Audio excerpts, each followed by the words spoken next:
Good morning guys. Nagbibideo ako ngayon. Kakahatid ko lang kay Luna. Past few days, pinahihirapan ako ni Luna ng alagaan siya recently. Kasi nga, mood swing. Ewan ko, ganyan talaga siguro yung toddler, no? Hindi naman siya mahirap ihatid sa school kasi gusto niya nag-i-school. Walang problema, hindi siya naiyak. Basta, tantrum, moody, pag may gusto, basta,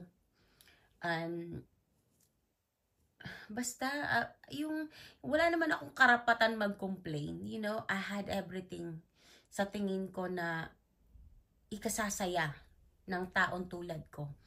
Pero, hindi ko maintindihan sa sitwasyon kong ito na nakukuha ko pang mag-complain. Yung pakiramdam na, putang ina, araw-araw na lang ganito. Walang pagbabago. Alam mo yun, gusto ko something new. Gusto kong, ewan ko ba, simula nang naging mommy ako, yung feeling ko, sinerve ko na lang yung buhay ko pagiging mommy. Yung feeling ko na kinalimutan ko yung sarili ko, bago pa naman ako naging mommy, may Rochelle na. Alam mo yun, hindi ko alam kung bakit ako nagko-complain guys, pero ito yung nararamdaman ko. For sure may mga tao din ganito ang nararamdaman nila na hindi ma-explain. Na minsan maiisip mo ng shit, wala kang karapatang mag-complain. Kasi why? Pauwi, may nakasalubong ako na nanay. Ang anak niya is parang sunod-sunod. Alam mo yun, 5. Tapos ako eto ngayon nagko-complain. Pero eto yung nararamdaman ko eh.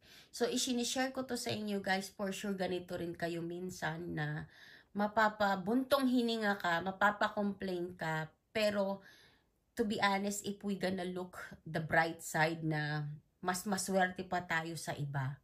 Yung mga ganong mentality.